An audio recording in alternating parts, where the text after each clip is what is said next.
Hello and welcome to the Sports Guru 716. I'm Andy and I hope you enjoy today's episode of Spittin' the Truth. Now, today I'm going to kind of cover two topics because both are not very long topics, so I'll get them out of the way. First, we're going to talk about Milan Lucic, and then I'm going to talk about my opinion on the PED usage in hockey because Shawn Horcoff got suspended today. So, first, we're going to talk about Milan Lucic. He got suspended for one game for punching Kevin Connauton in the back of the head for slashing him. I watched it. I will post below the NHL verdict on it so you can watch it and make your opinion, and then type it down below and I'll look at it and we'll kind of argue about it if you disagree, if you think he should have gotten longer or shorter. I think it's about right, to be honest. I do think he should have been suspended, and I do think the ejection was warranted as well. But I don't think it should have been more than one game, even with the past history, due to Connauton not getting hurt. Now, I feel like that also is a problem because we can't be suspending players based on whether the other player got hurt or not because it was a dangerous act regardless. Lucic did sucker Connauton, and if I'm Arizona, I'm wondering why nobody actually tried to get after Lucic there before the ref got to him. I know the ref was pretty much right there, but still, nobody was really going for him. They just kind of let Connauton get punched in the head. And I know Connauton's a new player on the team, but let's be real here. You got to take advantage. You have to, take care of that. You need to take care of that. I know Lucic is a scary man. The Sabres allowed Lucic to take Ryan Miller's head off one game. And for the rest of the season, and pretty much until this day, we've considered the Sabres soft because they didn't do anything on that play. Most of the players on the ice during that scrum are no longer there. But, when you're soft, and you have to knock that opinion out by actually doing something pretty tough. So, Lucic getting suspended one game, that makes sense. He deserved it. He shouldn't have done what he did, So, it's a slash again across your wrist, and yes, it hurts. And I understand you want to punch him, but at least get his attention before you punch him. You can't punch him in the back of the head. Punching somebody in the back of the head is not cool. It's not something that's gonna make you look tough. That makes you look like a pussy. Like, really, you look like a pussy. You have to actually fight someone face to face and actually be willing to do it. And that's kind of funny when you watch the NHL verdict of it. What they say, and they're like, well, he was defenseless. He was not expecting to be punched in the face, so it's a suspension. And that makes me happy because I'm a guy that likes the fights in hockey.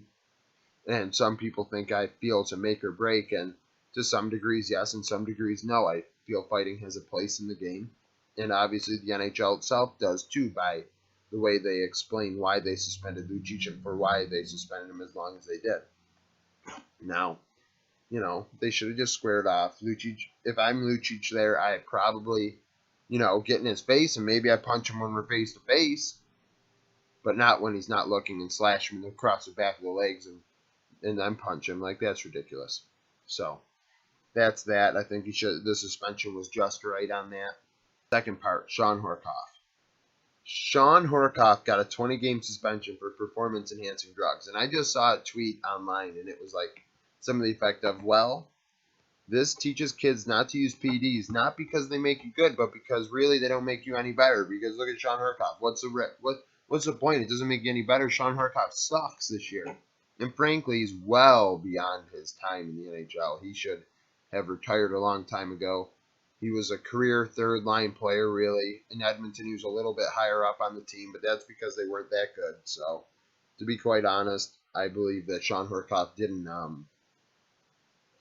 he took performance enhancing drugs and didn't get any better. That's just the funny part about it. I think it's funny because you look at past players that have gotten caught, like the NHL out of the four major sports, I have to assume, has the lowest amount of PED use, at least in terms of getting caught. And I don't know if that's a cultural thing or what, because you look at it and it's like Carter Ashton. Carter Ashton sucks. Zenon Konopka, an older version of Carter Ashton. And Shawn Horcoff, who's just not getting any better. He should just be done. Like, all these players are not good players, and they're trying to use performance-enhancing drugs, and they are not even getting better. Like, it's not even, and you have to assume that you can't be naive to the fact that there has to be a couple good players in the league using PEDs that haven't gotten caught yet, because I think every sport has that problem where somebody is looking for that edge and probably is taking a performance enhancing drug, but like these guys are not good.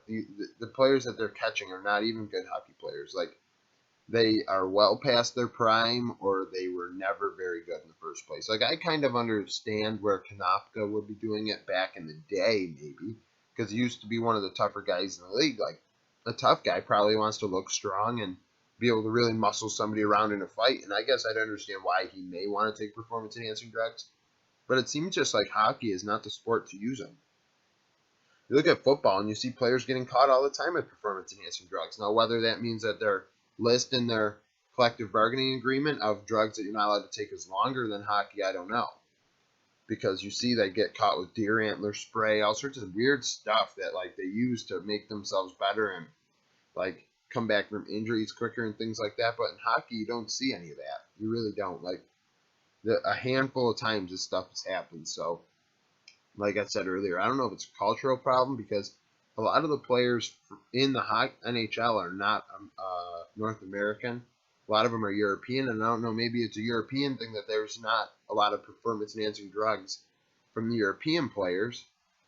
And then, in football, all the players, probably 98% of the players are from North America. Like, those guys, maybe it's a North American thing, a U.S. thing. So,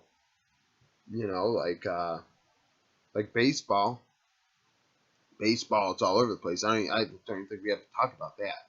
Like, baseball literally is full of PEDs and was full of PEDs to the point where people wish PEDs were back in the game. And that's ridiculous beyond belief. But that's a whole nother topic for a whole nother day. I don't understand why hockey has the least. Comment below why you think hockey may have the least PED use. And maybe comment below whether you agree with my opinion on the it being a cultural thing. Like, is it because players are from Europe and around the world in hockey where maybe it's not as prevalent there where they grew up and things like that, by comparison to here where you have the sports that are dominated by Americans, and in which case there's a lot of PED use. So, yeah. So, I don't know, like 20 games seems about right. I don't even know what to say, really. What's right in a PED situation, especially with a player that didn't even get better. Like, I assume Anaheim's going to help him through this process, or they did say they were going to help him through this process, but that's very,